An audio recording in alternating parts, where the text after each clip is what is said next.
Bueno, hoy vamos a ver a nuestros grandes amigos los recursos literarios. Ya lo hemos visto alguna vez, pero hoy vamos a ver más y un poquito más complicado, pero lo vamos a entender muy bien. Vamos a empezar con la metáfora, que ya la conocemos, pero hoy vamos a profundizar un poquito más en ella. Bueno, como todos sabemos, la metáfora, voy a coger el subrayador, es un recurso literario que consiste en identificar dos términos entre los que existe alguna semejanza o relación. Uno es el literal y otro se usa en sentido figurado. Bueno, aquí nos explica, la metáfora tiene 3 niveles, que es a lo que se refiere el término literal y lo que se dice el término figurado. Y el fundamento, que es la relación que guardan esos dos términos. Vamos a ver un ejemplo. Por ejemplo,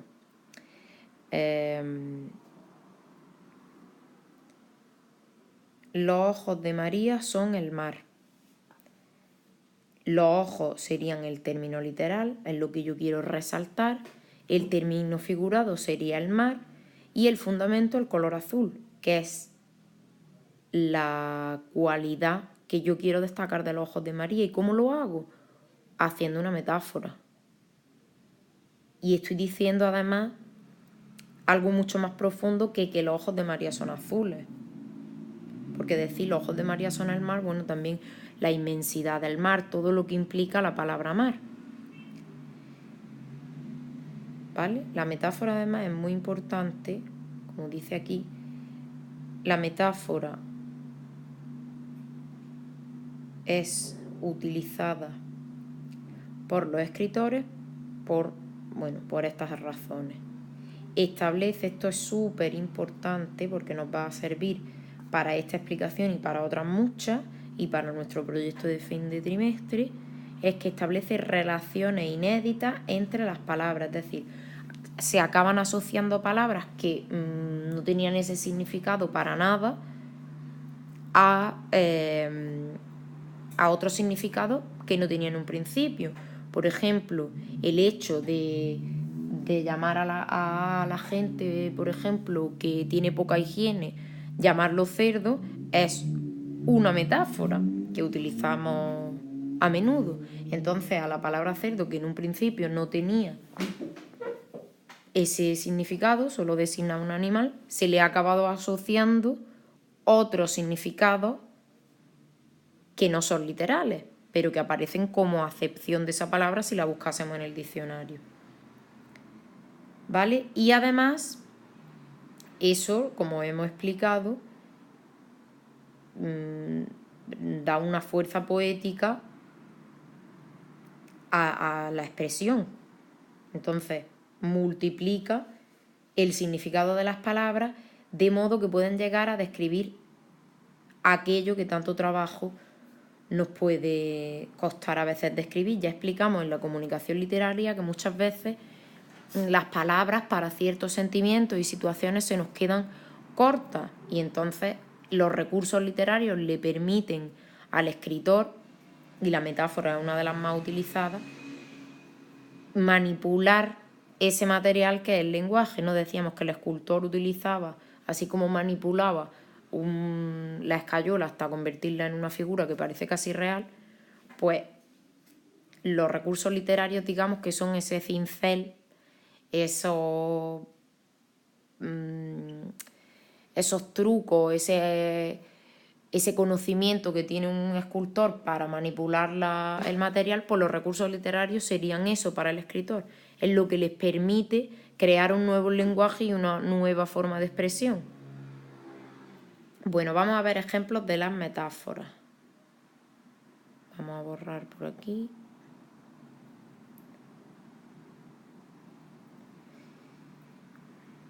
Ejemplo de metáfora. Bueno, ya hemos visto uno.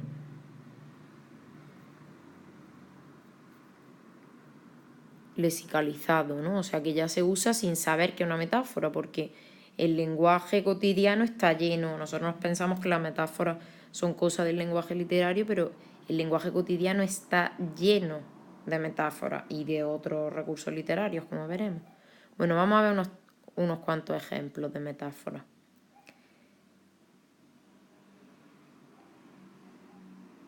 Por ejemplo, tus cabellos son de oro, típico, ¿no? Además lo tenemos en los villancicos. Eso significa que el cabello es rubio.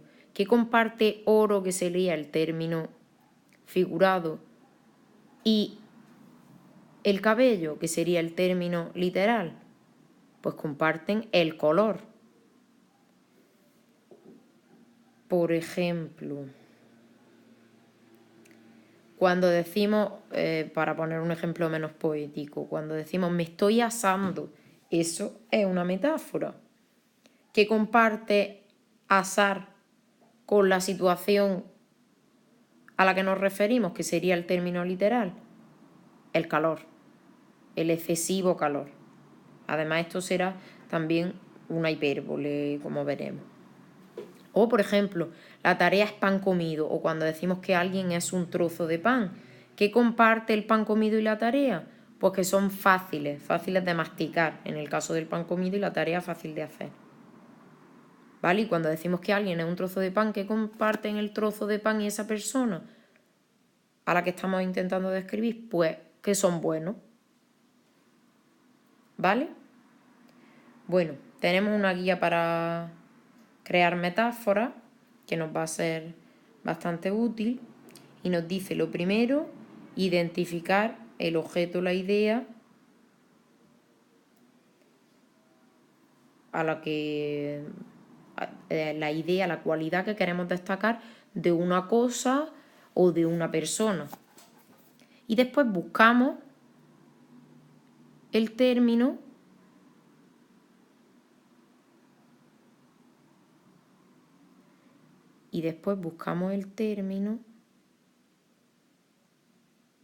otro objeto, ¿vale?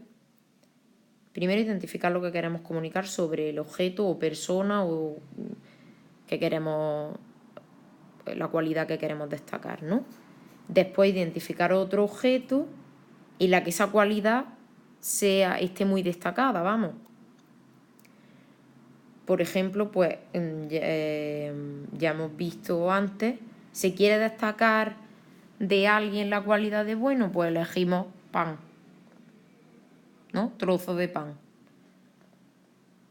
Aquí nos pone un ejemplo: la puesta de sol pintó el cielo con colores vibrantes, ¿no? Pues, por ejemplo, el hecho de pintar es la metáfora de cuando una puesta de sol llena por completo el cielo. Bueno, aquí tenemos, por ejemplo, ¿cuál de las siguientes opciones es una metáfora? Empieza el llanto de la guitarra y hay algunos que son como los olivos que solo a palos dan fruto. Pues la primera opción sería la correcta, porque el llanto de la guitarra es una metáfora de el sonido de la guitarra con un llanto, por lo que implica, por el sonido, por lo que quiere decir, ¿vale? Mientras que la segunda, hay algunos que son como los olivos, que solo a palos dan fruto. Esta seguro que os va a gustar. Esta no es metáfora porque es una comparación, que lo vamos a ver ahora. ¿Qué diferencia hay entre la comparación y la metáfora? Pues que queda claro que se están comparando dos términos, mientras que la metáfora directamente se asocia un término al otro. Aquí tenemos cómo, o por ejemplo, algunos parecen olivos, solo a palos dan fruto. Parecer, como, tanto que, tan como, más que, eso es una comparación. Entonces está quedando constancia de que se comparan dos términos, mientras que aquí en la metáfora directamente se asocia un término a otro que aparentemente no tiene nada que ver, pero que luego, como veis, comparten el fundamento. Vamos a la comparación o símil.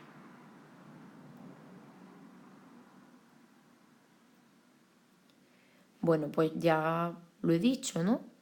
Lo he explicado un poquito antes en el ejemplo anterior. Vamos a coger el subrayador. La comparación o símil es una figura retórica que establece una relación explícita. ¿Explícita por qué? Porque aparece de forma escrita. Son como entre un término real y uno alegórico, o vamos a llamarlo figurado, como en el caso de la metáfora. De cualidades análogas, es decir, que son iguales. La comparación está marcada típicamente por cómo, cual, qué, parece, se asemeja a, y también cuando los comparativos son de superioridad o inferioridad. Ejemplos, tenemos aquí el anterior. Hay algunos que son como los olivos, que solo los palos. Eres más lento que una tortuga, eres más lento que el caballo del malo, ¿no? Que es otra comparación muy típica, ¿vale? Aquí tenemos una, por ejemplo, un poquito más rebuscada. ¿Cuál gusano que va de sí tejiendo su cárcel y su eterna sepultura? Pues aquí se está refiriendo a una persona que es la que se crea su propia tumba, que es su propio enemigo. Eso, aunque no lo parezca, hay personas a las que les pasa. Por ejemplo, aquí tenemos dientes de marfil. ¿Esto sería una comparación? No sería una comparación. ¿Por qué? Porque no está diciendo dientes como marfil, sino que está diciendo dientes de marfil, que está asociando la cualidad del marfil brillante, blanco, a los dientes de la persona en cuestión. ¿De acuerdo? Entonces, esto sería un símil. Lento y tortuga comparten esa cualidad, pero está de forma explícita más que la comparación, mientras que aquí no hay comparación de ningún tipo. Se está asociando la cualidad del marfil a los dientes de esa persona para destacar esa cualidad en concreto. Bueno, vamos con la personificación. Vamos a borrar primero.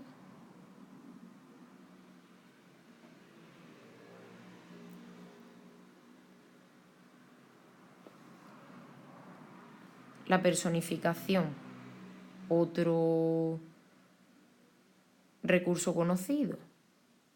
Personificación o prosopopeya. A mí me gusta más el término personificación porque creo que queda más claro y que va a ser para vosotros más fácil de memorizar.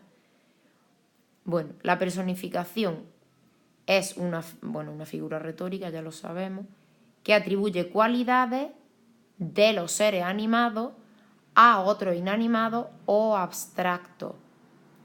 Y también cuando se atribuyen acciones y cualidades humanas a seres que no lo son. No confundamos esto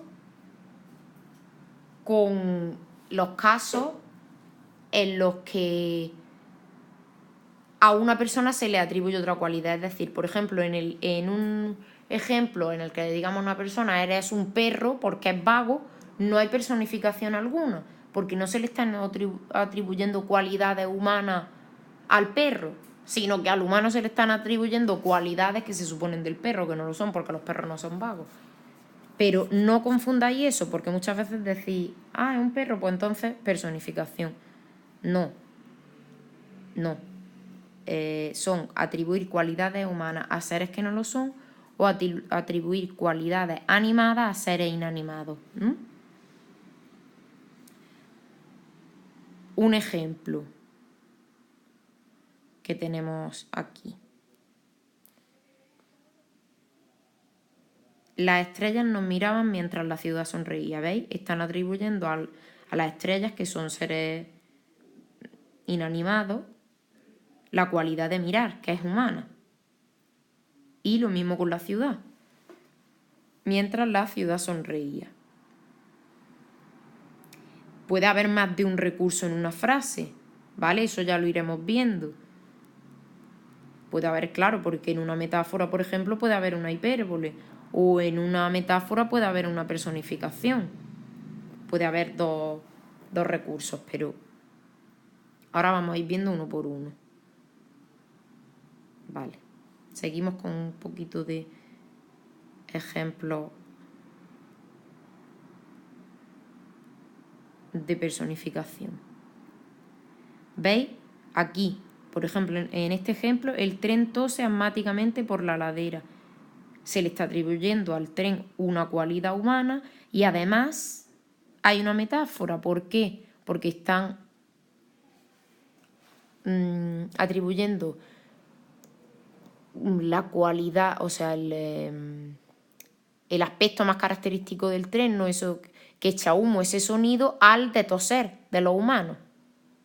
¿Vale? Pero bueno, aquí tenemos una clara personificación. El árbol con sus manos peinaba a su novia Sauce. En fin, tenemos un montón. Aquí tenemos un ejemplo clarísimo de personificación de una poesía que seguramente veremos en clase, de Juan Ramón Jiménez, en la que se personifica la poesía como si fuera una mujer, ¿no? Vino primero pura, vestida de inocencia, y la amé como un niño. Y se quitó la túnica y apareció desnuda toda, oh pasión de mi vida, poesía desnuda mía para siempre. Está hablando de cómo entiende la poesía y habla de ella como si fuese una mujer, ¿no? Una mujer a la que ama. ¿Vale? Eso también hay con la música, ¿no? A veces se hace esa personificación como si fuese una mujer. También se hace a veces con el mar. Bueno, vamos a ver ahora, aquí cuando nos dice, ¿cuál de las siguientes opciones es una personificación? Esto lo vais a hacer vosotros en clase también, pero bueno, aquí vamos a poner más ejemplos. Vierte la fuente un agua confiada. En el mar hay una torre, en la torre hay una ventana y en la ventana una niña. Y otra vez, hay algunos que son como los olivos que solo a palos dan fruto. Ya veis que estoy utilizando siempre el mismo ejemplo. ¿Cuál de estas tres sería? Pues sería la A. Seguro que la habéis acertado todo. Vierte la fuente un agua confiada. El agua no puede ser confiada, ¿vale? Es una cualidad humana que se le está atribuyendo a un ser inanimado o que no es humano. Mientras que esta sería una comparación y esta una concatenación, que bueno, ya os puse el ejemplo como aquel poema que vimos de la princesa está triste, ¿vale? Se usa, en el mar hay una torre, en la torre una ventana, siempre del siguiente término una nueva frase. ¿Vale? Bueno, vamos a ver otro, el siguiente.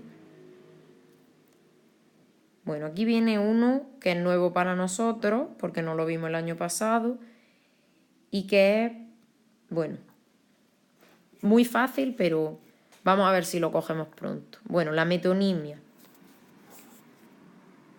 Está relacionada con la metáfora, pero no podemos confundirla. Así que la metonimia, al igual que la metáfora, consiste en designar una cosa con el nombre de otra, basándose, sin embargo, en la relación de proximidad. Es decir, en este caso tienen ya una relación previa. No es como la metáfora que le añadimos, que atribuimos al rubio la cualidad del oro solo por el color. En el caso de la metonimia van a tener una relación cercana de algún tipo. Ahora vamos a ver por qué. ¿Veis? Consiste en designar una cosa o idea con el nombre de otra basándose en la relación de proximidad entre el objeto real y el representado. Entonces, ¿cuáles son los casos en los que utilizamos una metonimia? Cuando las relaciones de causa-efecto y todo por la parte. Vamos a ver unos ejemplos para que nos quede más claro. El balón se introduce en la red. Se introduce en realidad en la portería. ¿Cómo hacemos? Designamos el todo, que sería la portería, por una parte de las que la compone. ¿Veis? La red es parte de la portería. Pasa también, por ejemplo, cuando decimos ayer peiné a mi hermana. no la peiné a esa persona entera, le peiné el pelo. En ese caso, estamos designando la parte por el todo, o sea, al revés, perdón, que en este ejemplo, en el que designamos el todo, que es la portería, por la parte. Por ejemplo, lavar el coche. Voy a lavar el coche cuando en realidad voy a lavar solo la carrocería, es decir, lo de fuera. Pues en ese caso estamos haciendo lo mismo que he dicho cuando voy a peinar a mi hermana. Estamos designando la parte, que es la carrocería, que es una parte del coche, por el todo. Otro ejemplo de metonimia. Cuando designamos el contenido por el continente. Bebí un vaso de agua. Yo el vaso no me lo bebo, yo bebo agua. ¿Vale? Eso es como cuando dice la gente, me tomé una copa. No, se tomó lo que hay dentro de la copa, no la copa. Entonces, nombramos el contenido con el continente, con el recipiente que lo lleva, ¿verdad? Voy a tomarme una copa, me comí 2 platos. No te comiste lo que hay dentro del plato, no el plato. No te bebiste el vaso, ni te bebiste la copa, sino el agua o el vino o la cerveza, lo que hubiera dentro de la copa. Otro ejemplo. Designar a una persona por el instrumento de su profesión. Aclaro, por ejemplo, el violín de la orquesta, en lugar de decir el que toca el violín es Juanito. No, el violín de la orquesta es Juan. ¿Vale? Él no es un violín, obviamente. Otro ejemplo muy claro que lo veréis muchas veces. La mejor pluma de la literatura universal es Cervantes. Cervantes no era una pluma, era un escritor. ¿Pero qué caracteriza a un escritor? La pluma en su momento. Ahora a lo mejor sería un ordenador o un bolígrafo, pero la pluma, ¿no? Se escribía con tinta y pluma. O por ejemplo, también hay casos en los que se dice el mejor pincel del siglo XX fue Picasso. ¿Qué es lo que caracteriza, el instrumento que caracteriza a un pintor? Pues el pincel. Otro ejemplo, cuando además se utiliza muchísimo, ¿vale? Cuando designamos con el nombre del autor su obra. En el Museo del Prado hay varios Rubens. Rubens, que es el nombre del pintor. No hay un montón de ellos allí de Rubens metidos en el Museo del Prado para que la gente los vea. Hay cuadros de Rubens, ¿no? Eso lo habréis escuchado. Tenía un Picasso en su casa. No tenía un Picasso allí, ni un doble, ni a Picasso congelado, sino un cuadro de Picasso. ¿Veis? Aquí, un Picasso, un cuadro de Picasso. Pues eso son los ejemplos que hay de metonimia. Cuando designamos el todo por la parte por el todo, el contenido por el continente, el instrumento por la persona por el instrumento, en este caso también, ¿vale? Y el autor por la obra.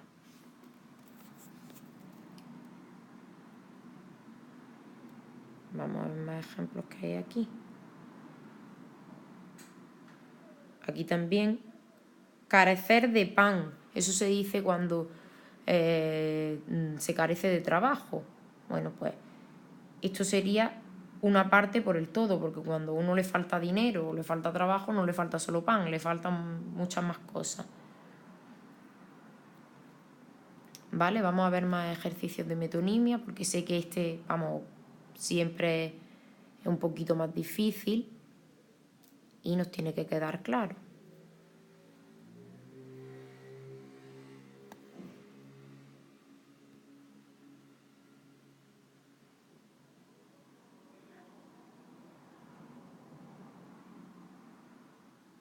Vamos a ver de estos ejercicios cuál será la metonimia. Esta mañana los niños del barrio alegremente en la plaza juegan, en el museo hay un Picasso, llegué, vi, vencí. ¿Cuál de estas tres será la opción correcta? La B. ¿Y qué tipo de metonimia tenemos aquí? Pues una en la que se designa la obra por el autor. Otro ejemplo que tenemos aquí, beber un Rioja.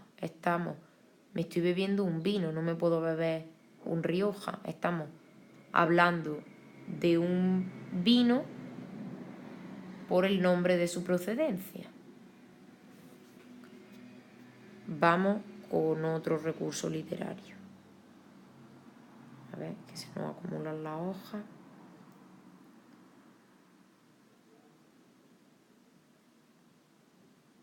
Bueno, mirad otro ejemplo típico de metonimia. Juró lealtad a la bandera. ¿Qué significa que jura lealtad a la bandera? A un país, ¿no? A unas normas, a defender a ese país. ¿Cómo se designa el país? Con la bandera, es decir, la parte por el todo. Se jura lealtad a un país, pero nosotros decimos juró lealtad a la bandera y ya se entiende. Bueno, vamos a ver otro ejemplo.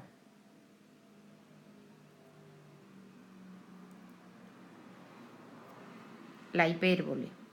La hipérbole es la exageración, ¿vale? Viene del griego, ya veis, exceso.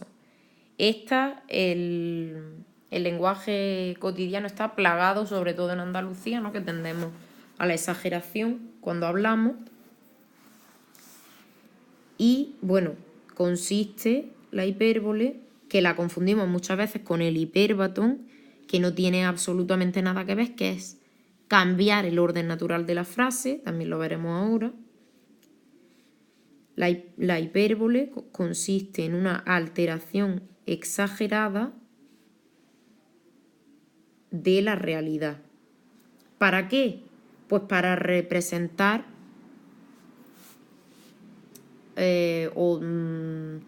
resaltar la cualidad de algo, ¿no? Cuando, por ejemplo, sobre todo nosotros cuando narramos, somos muy exagerados. Pues di un salto así de grande y abrimos un montón las manos y sabemos que eso es imposible, ¿no? Pues eso es una hipérbole.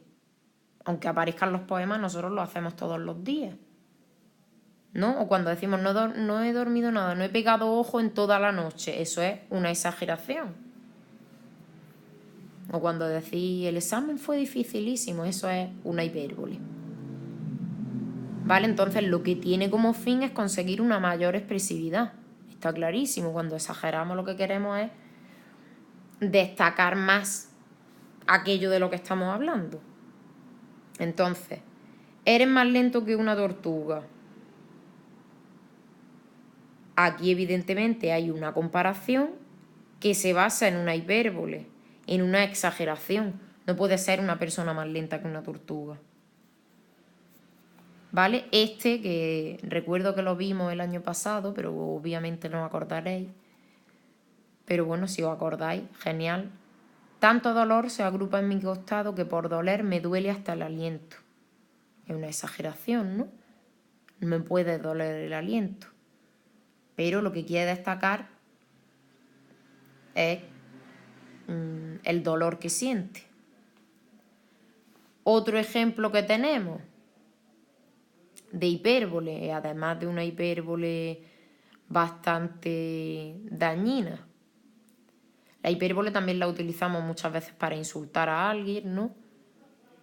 para destacar una cualidad que sabemos que le molesta y todas esas cosas que hacéis que a veces no están bien.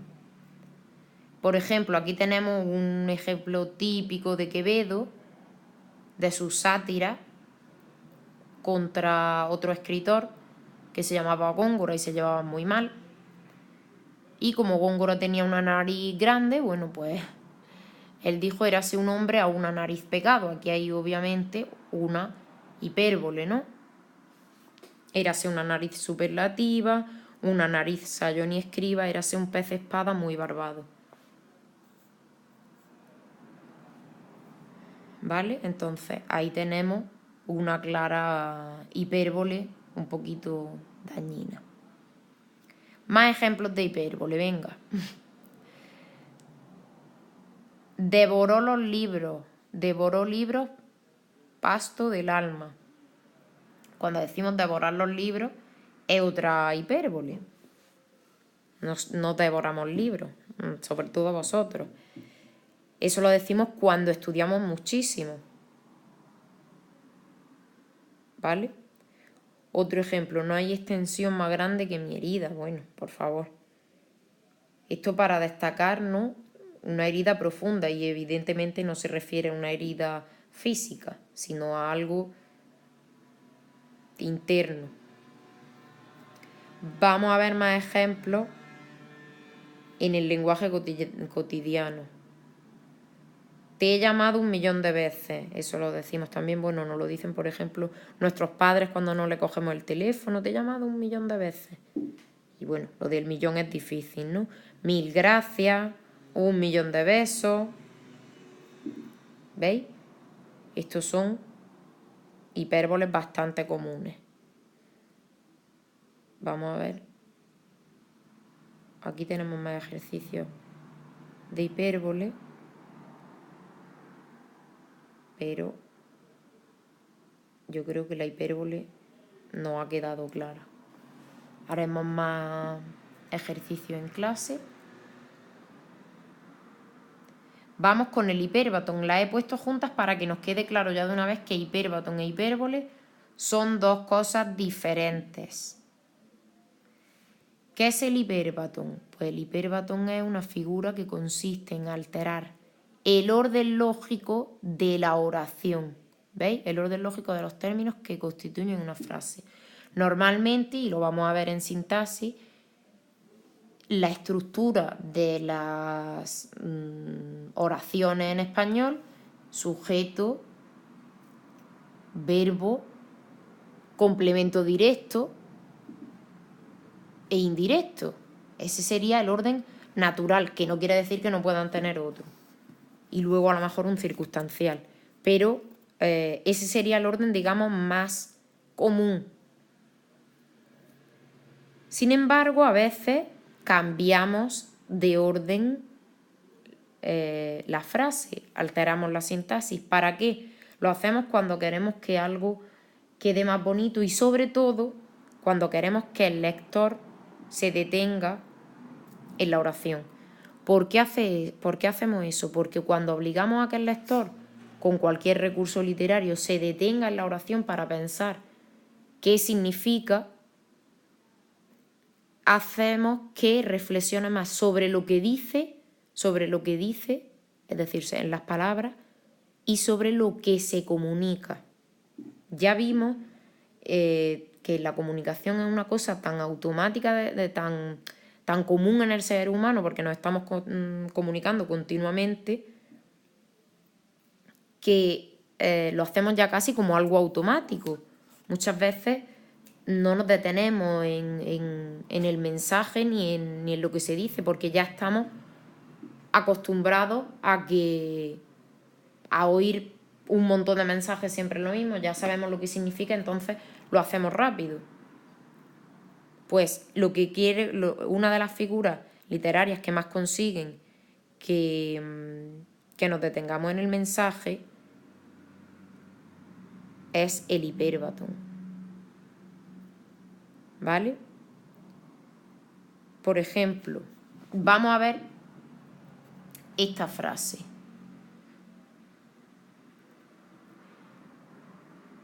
del salón, en el ángulo oscuro de su dueña, tal vez olvidada, silenciosa y cubierta de polvo, veíase el arpa. ¿Cuál sería el orden natural de esta frase? Veíase, que sería se veía el arpa.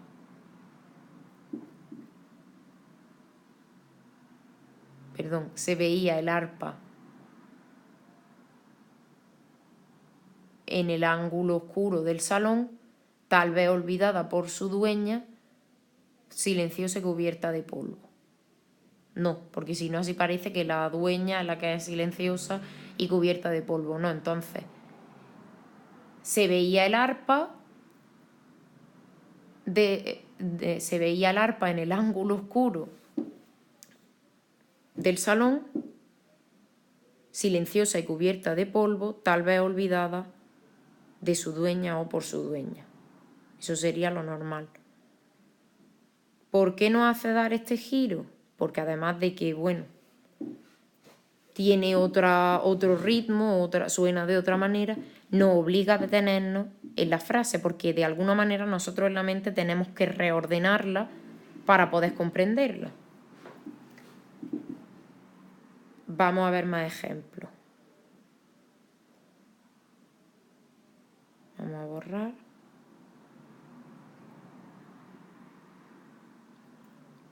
Entonces, no tiene nada que ver con la hipérbole. Hipérbaton es el orden, lo repito muchas veces porque luego seguro que alguien me pone hipérbaton en lugar de hipérbole. Entonces, por favor, memorizadlo, ¿vale? Yo sé que se parecen los nombres, pero no tienen nada que ver. Podéis utilizar los ejercicios mnemotécnicos que necesitéis. Hipérbaton es alterar la sintaxis de la frase, el orden natural de los términos. Vamos a ver otro ejemplo. Vamos a ver de estos tres. Escucho con los ojos. ¿Te parece poco? Mi casa a unos pasos queda. ¿Cuál de estas tres contiene un hipérbaton? La tercera, la C. Mi casa a unos pasos queda. ¿Por qué? Porque lo normal sería mi casa, primero el sujeto, queda, después el verbo, a unos pasos. Después el complemento, que ya veremos qué tipo de complemento es. Queda a unos pasos, que sería, bueno, suplemento.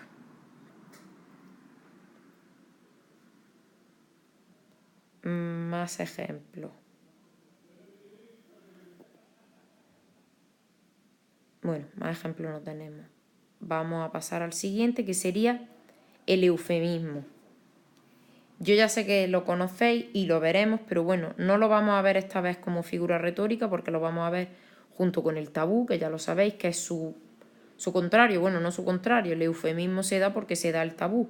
Cuando hay un concepto, una idea que por lo que sea no da vergüenza o reparo nombrarla porque socialmente es un tema íntimo o mal visto, se utiliza el eufemismo, ¿no? Por ejemplo, ya vimos que con los temas de la muerte hay millones de eufemismos, ¿no? Porque se evita nombrar por superstición, por respeto. O bueno, y ya este año, por eso digo que lo voy a dejar, no lo voy a contar como recurso literario porque lo veremos detenidamente cuando veamos el lenguaje políticamente correcto, que es algo muy actual, ¿vale?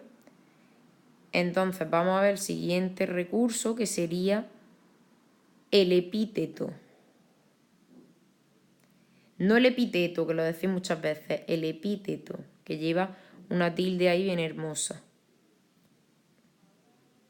Epíteto. Vale, aquí se trata de utilizar adjetivos innecesarios la mayoría de las veces antepuestos, es decir, va antes del nombre, del sustantivo, y su función es acentuar el significado de lo que se está describiendo.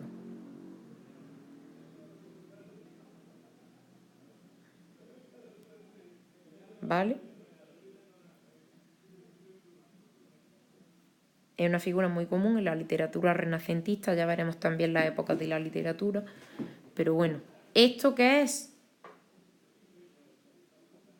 Por ejemplo, cuando decimos, ¿por qué el adjetivo es innecesario? Porque ya se sabe, se sobreentiende en el nombre.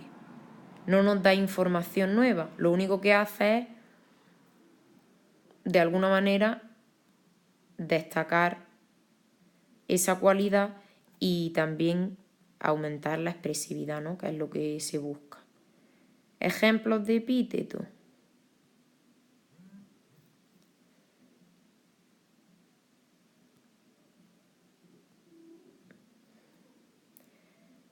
Atravesaba el fresco y verde prado. Esos dos, sobre todo el de verde, es innecesario. El verde prado, el prado ya sabemos que es verde, es como decir el cielo azul, la blanca nieve, ¿sí? Sí, me vaya a decir, bueno, pero es que el prado no siempre tiene que estar verde, ya, pero se sobreentiende, ¿no? En el ideario común, cuando nosotros de pequeñitos pintamos un campo, lo pintamos siempre verde, aunque lo que nos rodee esté seco, o siempre pintamos... Quiero decir, hay conceptos a los que va ligado una idea prototípica, que además eso se ve muy bien en los dibujos de los niños, ¿no? Que, ¿cómo pintamos el tejado de una casa cuando somos pequeños? Pues generalmente rojo. ¿Los techos, todos los tejados que hay en las casas son rojos? No, de hecho la mayoría que vemos no son rojos, pero bueno, esa es la idea que tenemos. Entonces el prado, el verde prado, la blanca nieve... ¿Veis? La verde hierba son epítetos porque va un adjetivo que ya sabemos que el sustantivo lo tiene, o sea, sería innecesario. ¿Vale? Pero lo que el fresco viento, todo eso es un epíteto y lo que se intenta es generar una mayor expresividad. Vamos a ver este ejercicio.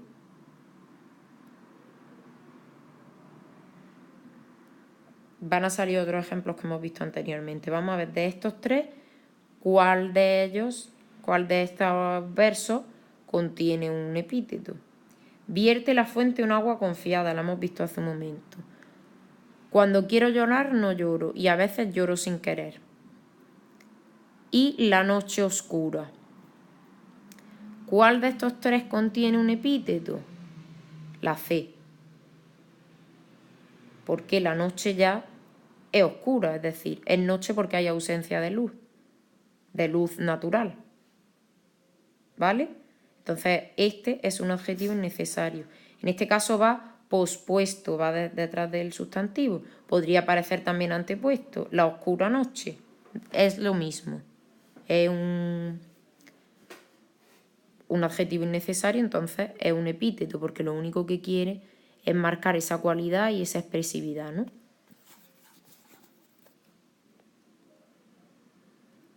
La anáfora.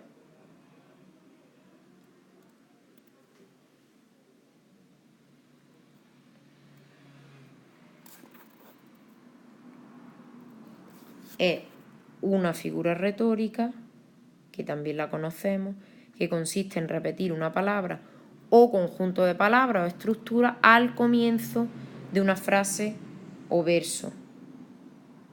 Siempre o una palabra o la misma estructura, ¿vale? La anáfora. Al comienzo de la frase. A veces también puede aparecer al final de la frase, ¿no? Es como un... Digamos que la anáfora, las canciones, por ejemplo, lo que hace de anáfora es el estribillo. ¿no? Es una estructura que se repite siempre en algún momento de la canción. Bueno, pues aquí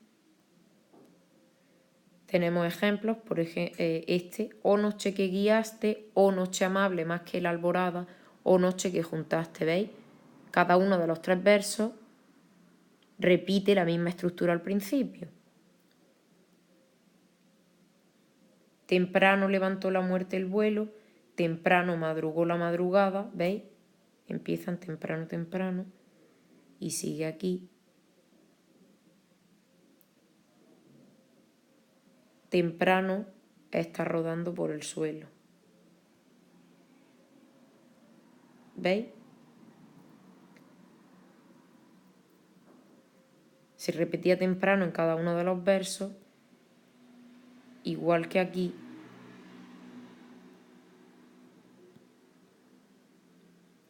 No perdono a la muerte enamorada, no perdono a la vida desatenta, no perdono a la tierra ni a la nada. Aquí lo que se repite es no perdono, no perdono, no perdono. ¿Qué pretende con esa repetición? Pues que quede clara la idea. Su oposición total a aquello de lo que está hablando, no perdono. Igual que en el anterior, lo que quería destacar era la prontitud con la que había pasado algo, temprano, temprano, temprano. Y luego aquí tenemos un ejemplo de un poema que a mí me gusta mucho y que hemos leído en clase, de Becker, la rima cuarta, mientras las ondas de la luz al beso palpitan encendidas, mientras el sol las desgarradas nubes de fuego y oro vista, mientras el aire en su regazo lleve perfume y armonía, mientras haya en el mundo primavera habrá poesía, ¿veis? Los versos empezaban mientras, mientras, mientras, mientras. Ese mientras, además, también da la sensación de la temporalidad, de que eso ocurrirá mientras dure, porque puede haber un momento en que esto cambie, ¿no? En que cambie el mundo y haya, por ejemplo, porque también decía, mientras haya un misterio para el hombre, habrá poesía. A lo mejor llegará un día en que no haya misterio alguno para el hombre, o que el aire no lleve perfume y armonía con la contaminación que tenemos. Entonces ese mientras destaca la temporalidad, que es también algo muy poético, como veremos en clase. Vamos a ver algún ejercicio de anáfora.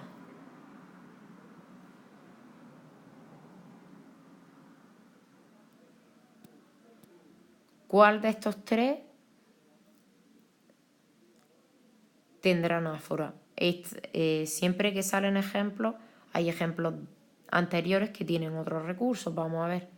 En el mar hay una torre, en la torre una ventana y en la ventana una niña.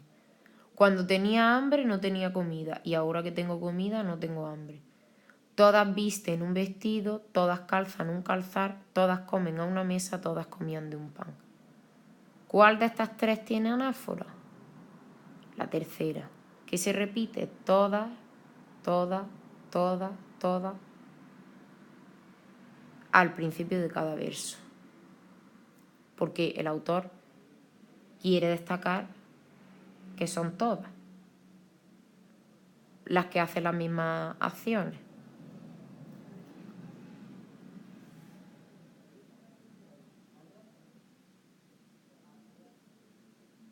Más ejemplos.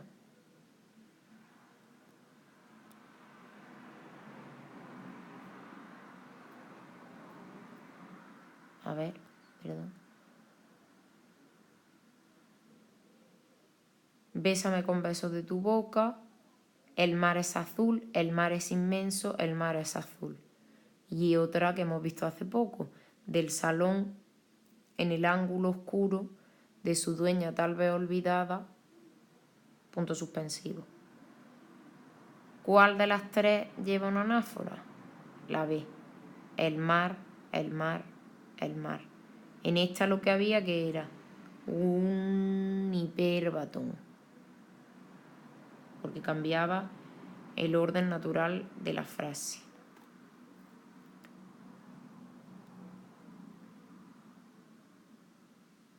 vamos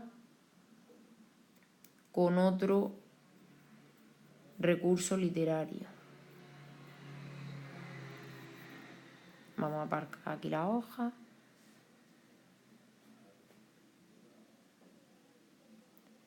El calambur. Bueno, viene del italiano, bromear con la pluma. ¿Por qué? Porque este recurso literario tiende al humor, bueno, a la broma. Es un juego de palabras. Muy utilizado en la adivinanza, como lo veréis. Entonces, ¿qué hace el calambur? Se basa en la homonimia, paronimia o polisemia, algo que tenemos que conocer. La homonimia, ¿qué es? Aquello que suena igual, pero suena y se escribe distinto. O la polisemia, que es una misma palabra que tiene varios significados. Por eso, de ahí lo de poli. Y semia, semántica, que se refiere al significado. Un ejemplo, oro parece, plata no es. Aquí se basa en la homonimia. Plátano es, se escribe separado y te está diciendo ya la respuesta, que es el plátano. ¿Vale? Y de eso hay muchísimas adivinanzas que se basan en este ejemplo, en este recurso literario. Aquí tenemos un ejemplo histórico, bueno, porque se supone que Quevedo, que ya os he hablado alguna vez de él, y ya habéis visto que era muy bromista, y le gustaban además las bromas que le hacían gracia a él, a lo mejor al otro no. Pues utilizó un calambur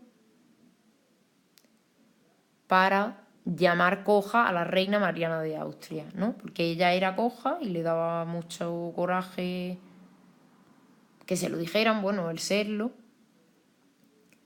Y entonces él dijo, bueno, apostó, ¿no?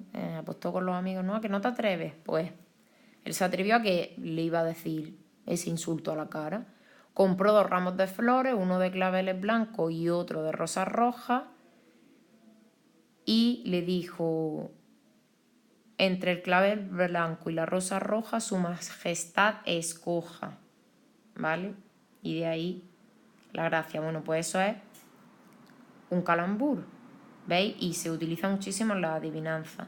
Blanca por dentro, verde por fuera, si quieres que te lo diga, espera. ¿Vale? Y con eso podemos ver 1000 ejemplos más. El de Esteban, Estebanco. ¿Veis? Y lo es, y no me lo adivina en un mes. El hilo.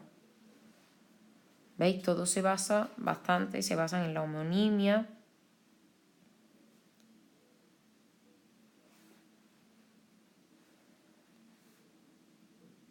En el sonido, que es parecido. ¿Vale? Y bueno. Parece que hemos acabado, pero no. Nos falta un último recurso literario, que es la sinestesia. ¿Vale? Este es nuevo y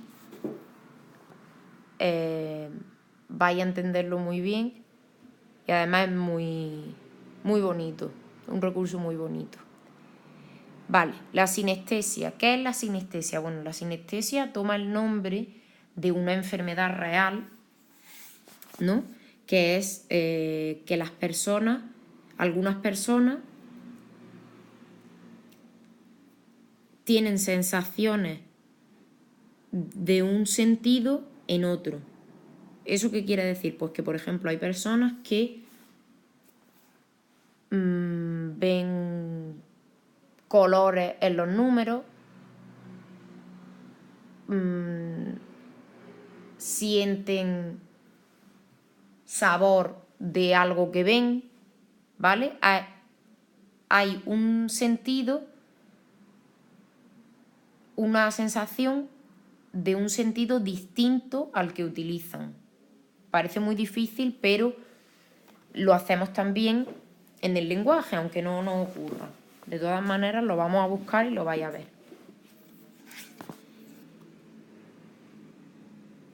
¿Qué tenemos? Pues, por ejemplo, el recurso literario de la sinestesia lo que hace es tomar ese nombre porque es lo que se hace en la sinestesia.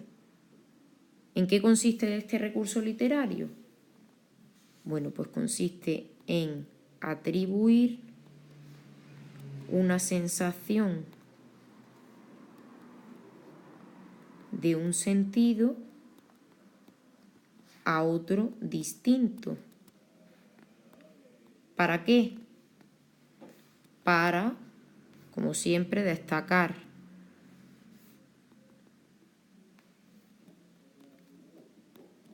una cualidad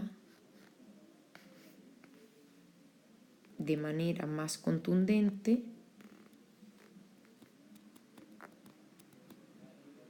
y reforzar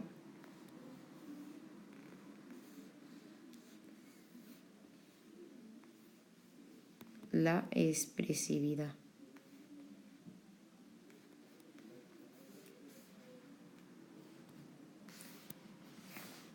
Un ejemplo muy claro de sinestesia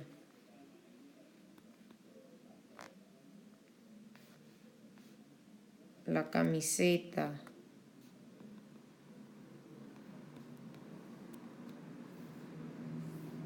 de los chicos de segundo B, por ejemplo, en su coreografía. Vale.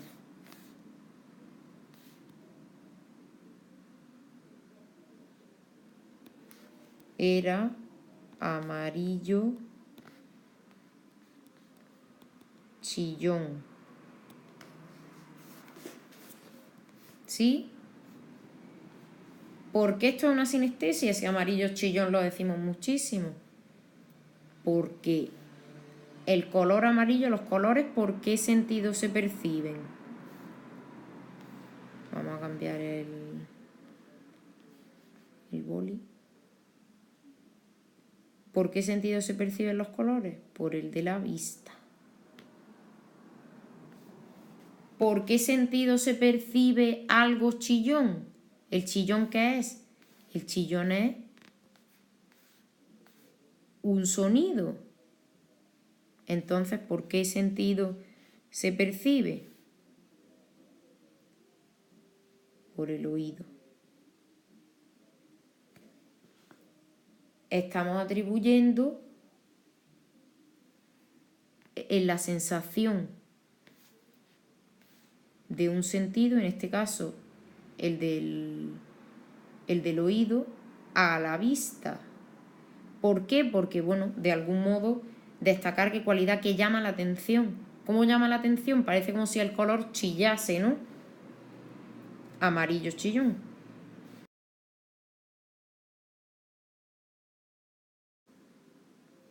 ¿Cuándo lo hacemos? Más, por ejemplo. Vamos a poner otro ejemplo.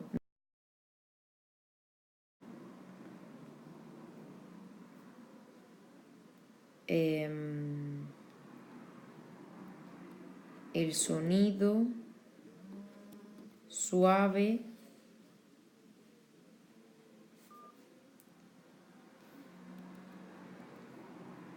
de las olas, ¿no? Por ejemplo, cuando estamos tranquilitos en el mar en verano.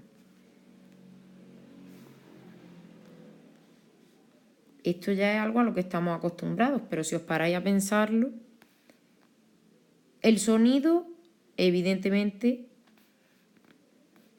lo percibimos por el sentido del oído. ¿Por qué sentido percibimos la sensación de suavidad? De que algo es suave o es áspero. por el tacto.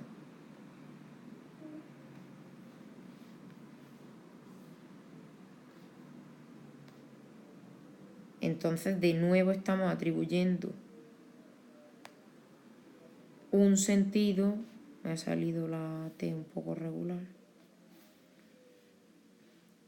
Estamos atribuyendo el sentido del tacto, una sensación del tacto como es la suavidad, al oído. ¿Por qué? Porque queremos destacar de ese sonido que es agradable, que no molesta, así como lo es cuando tocamos algo que es suave. ¿De acuerdo? Bueno, veremos más ejemplos en clase y cualquier duda que tengáis, pues lo veremos en clase con los ejercicios y con muchos más ejemplos también en imágenes. Espero que os haya servido de ayuda y que lo hayáis entendido.